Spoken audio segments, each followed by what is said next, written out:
দেখতে পাচ্ছেন তো, এটা মেথি শাক। মেথি শাক কিন্তু তিতো, মেথি শাক কিন্তু তিতো তিতো কিন্তু অনেকেই মেথি শাক তিতোটাই পছন্দ করে, কিন্তু আমরা তিতোটা পছন্দ করি না।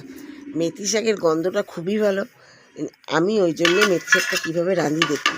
মেথি শাকের মধ্যে নুন দিয়ে চটকিয়ে রেখে দিলাম, নুন দিয়ে মাখিয়ে রেখে দিলাম। এবার জলটা যেটা ফেলে দিলেই তিতো ভাবটা কেটে যাবে। তারপর আপনি রান্না করুন, দেখবেন তিতো লাগবে না, অথচ মেথি শাকের যে গন্ধটা সেটা গন্ধটা পাবেন। আমি ডাঁটাগুলো দিয়ে দিয়েছি, সর্ষে আর শুকনো লঙ্কা ফোড়ন দিয়ে এবার রান্না করব আস্তে আস্তে। বেগুন দেব, এই যে তেল দিলাম কড়াইয়ে, সর্ষে বাটা রয়েছে, কাঁচা লঙ্কা রয়েছে। দেখুন এবার বেগুনগুলো আগে ভেজে নেব, আর একটু তেল দিয়ে বেগুনগুলো ভেজে নিই। দেখুন কীভাবে রাঁধি, একদম তিতো লাগবে না, অথচ খেতে খুব স্বাদ লাগবে।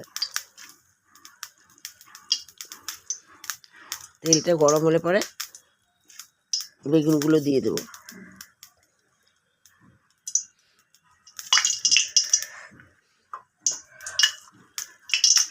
বেগুনগুলো ভেজে নিয়ে তারপরে রান্না শুরু করবো। একদম কোনো তিতো লাগবে না, অথচ মেথি শাকের যে গন্ধটা, ফ্লেভারটা সেটাও পাবে। এবার আমি বেগুনটা ভেজে নেব। বেগুনটা ভাজা হয়ে গেলে পরে তারপরে মেথি শাকটা এদিকে নুনের মধ্যে নুন দিয়ে মাখানো হয়েছে, রসটা চিপে ফেলে দেবো। ফেলে দিয়ে শাকগুলো আলাদা রাখবো। শাকের ডাঁটা কচি কচি ডাঁটাগুলো নিয়েছি, আপনারা ইচ্ছা হলে ডাঁটাগুলো নিতেও পারেন, নাও নিতে পারেন, শুধু শাক নিতে পারেন, খুবই ভালো লাগে। শুধু শাক নিলে অনেকগুলো শাক লাগবে। যাই হোক, আমি কচি কচি ডাঁটাগুলো নিয়েছি, আপনাদের যেটা ইচ্ছা সেটা করবেন।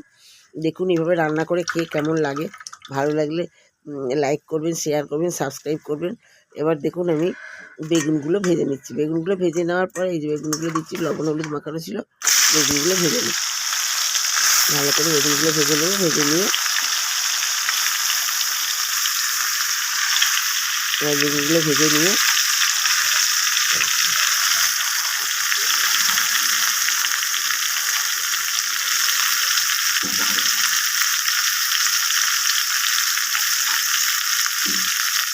শাকটা মেথি শাকটা রান্না করলে একদম তিতো লাগে না। সর্ষে বাটা একটু তেলটা বেশি লাগে, বেগুনটা একটু ভালো করে ভাজতে হবে। বেগুনটা ভাজতে হবে সর্ষে। আর আসল কথা যেটা, মেথি শাকটা কিছু জলটা যে ভেবে দিচ্ছি, অনেকে মেথি শাকের জল খেয়ে একটু শাকটা ধরেই দিয়ে দেয়, কিন্তু আমি ওরকম খেতে পারি না, তিতো লাগে। তিতোটা খুব একটা উচ্ছের তিতো পছন্দ করি, কিন্তু মেথি শাকের তিতো ভালো লাগে না আমার কাছে। তিতোটা একদম লাগবে না, অথচ গন্ধটা খুব মেথি শাকের গন্ধটা পাবে। দেখুন এবার বেগুনটা নেড়ে চেড়ে ভেজে তুলে নেব।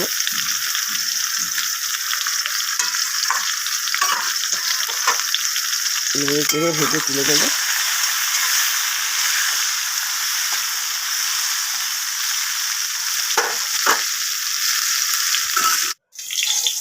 হয়ে গেছে ভাজা, এবার বাটির মধ্যে তুলে দিচ্ছি। খুব যে কড়া করে ভাজবো তা না, কিন্তু মোটামুটি ভেজে নিলাম। ভেজে নিয়ে এবার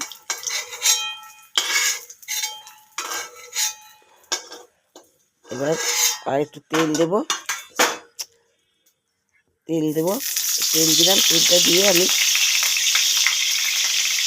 শুকনো লঙ্কা আর সর্ষে ফোড়ন দিলাম। শুকনো লঙ্কা আর সর্ষে ফোড়ন দিয়ে দিলাম। ঢাকা দিয়ে দিলাম। সর্ষেটা তো চটচট করে ফুটবে, ঢাকাটা দিয়ে দিলাম। ফোটা গেলে, সর্ষেটা ফুটে গেলে পরে ঢাকাটা নামিয়ে হয়ে গেছে। এবার মেথি শাকটা দিয়ে দেবো। মেথি শাকটা একদম কতটা ছিঁড়ে দেখেছেন তো, নুন দিয়ে আর চিপে ফেলে দিয়ে জলটা, এবার মেথি শাকটা দিয়ে দিলাম।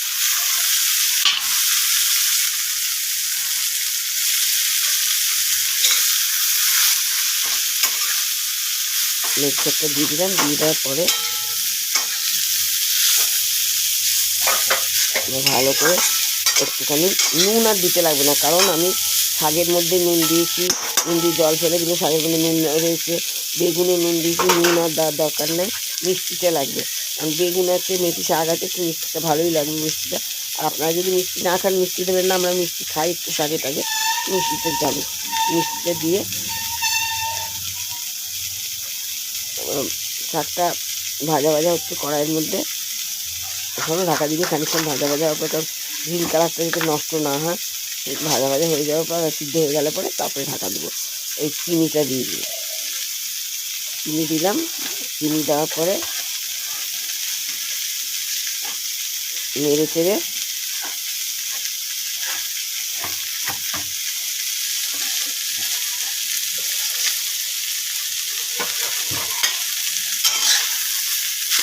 চিনি দিলাম, চিনি দিয়ে নেড়ে চেড়ে এবার আমি এর মধ্যে সর্ষেটা দিয়ে দেবো। সর্ষেটা দিয়ে দিলাম, সর্ষেটা দিয়ে একটুখানি জল দেবো, এবার ঢাকা দেবো যাতে শাকের ডাঁটাগুলো একদম সিদ্ধ হয়ে যায়।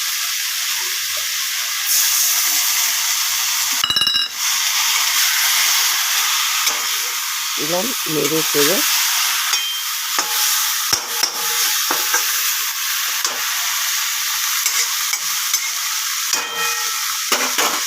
এবার ঢাকা দিয়ে দেবো।